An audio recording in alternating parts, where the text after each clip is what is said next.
एक ज़रूरी बात है दोस्तों, आप सब के लिए,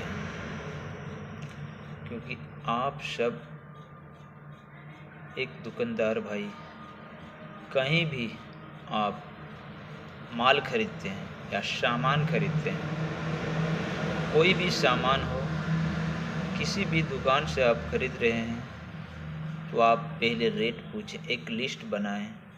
लिस्ट में आप देखें क्या हमारे दुकान में ज़्यादा चलता है, उस सामान को आप रेट पूछें।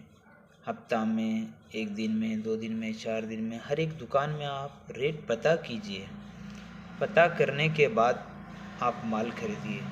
जहाँ आपको 2 रुपया सस्ता हो, 1 रुपया सस्ता हो, वहाँ आप माल परचेज कीजिए। ऐसा नहीं कि आप हमारे यहाँ माल खरीदते हैं, सामान खरीदते हैं, हमने आपको कोई सामान में 2 रुपया कम बता दिया और आपको लगा कि नहीं फलाने जगह से तो यहाँ सस्ता मिल रहा है, लेकिन वो 2 रुपये के चक्कर में आपको 50-100 रुपया का नुकसान हो रहा है। कहीं ना कहीं किसी न किसी सामान में आपको 2 रुपया एडजस्ट किया जा रहा है। आप ये माने रखिए कि कोई भी होलसेल वाला हो या कोई भी दुकान वाला हो जिससे आप माल परचेज करते हो, वो 2-5 साल में आपसे 2 गुना आगे निकल जाता है, 4 गुना आगे निकल जाता है।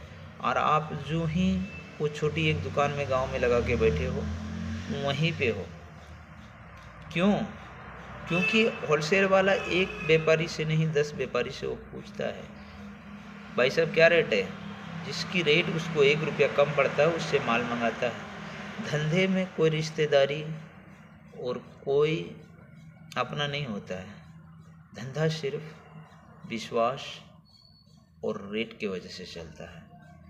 यही रेट छोटे छोटे जो गांव में हमारे कुछ लोग भाइयों हैं, दोस्त हैं, वो पूछते नहीं। 1-2 सामान का पूछ लिया, बोला हाँ अरे यार फलानी जगह तो इतना रेट है, ले लिया, बस चिट्टा बनाया, पैसा दिया, चल दिया।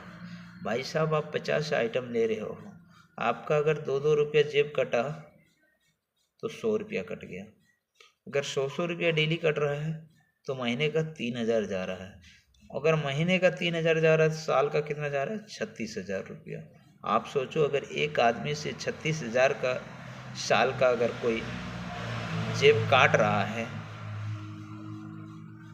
एक्स्ट्रा अगर ले रहा है, तो अगर आपके जैसे अगर 100 कस्टमर है तो कितना कमाया? आप कैलसी कर लेना। तो ये चीज़ आपको सोचना चाहिए कि जो आप परचेस करते हो जहाँ से माल, वही सामान आपको कहीं, आपको ज़रूरी नहीं 1 हफ्ते 2 दिन में आप चेक कीजिए, किसी दूसरे यहाँ भी पता लगाइए, भाई साहब क्या रेट मिल रहा है, वो सामान का क्या रेट है, ये सामान का क्या रेट है। जो आपको बिल मिलता है वो बिल और दूसरे बिल में चेक करते रहिए। जहाँ आपको 1 रुपया, मान लीजिए 1 रुपया अगर कम हो रहा है, 50 आइटम लिए, 50 रुपया कम हुआ आपका। एक दिन में अगर 50 रुपया कम हुआ, अगर महीने का कितना हुआ? 1500। साल का कितना हुआ? 18,000 बचता है। आप सोचिए, ये बचत खाता आपके पॉकेट से जो जा रहा है, वो 18,000 आपको पेट्रोल डीजल ये वो में भाड़े में एडजस्ट हो सकता है। तो आपकी जानकारी के लिए बता दें कि आपकी गलती के वजह से, आपके गलती के वजह से किसी को अच्छा प्रॉफिट मिलता है। आप मान लीजिए कोई अगर एक सामान में 2 रुपये ज़्यादा ले रहा है, आपने 100 सामान खरीदा, 200 रुपया ज़्यादा गया। आप तो समझ रहे हो कि हम उसका मुरीद हैं। भाई साहब कोई किसी का मुरीद नहीं, पैसे का मुरीद है। क्या जो दुकानदार आपको दे रहा है माल फ्री दे रहा है क्या? नहीं दे रहा है ना। फिर सोचिए आप यार कि हमने क्या कर रहा है।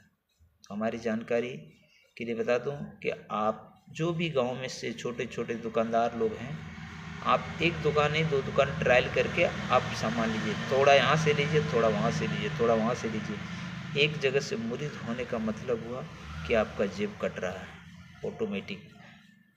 ये पक्की बात है।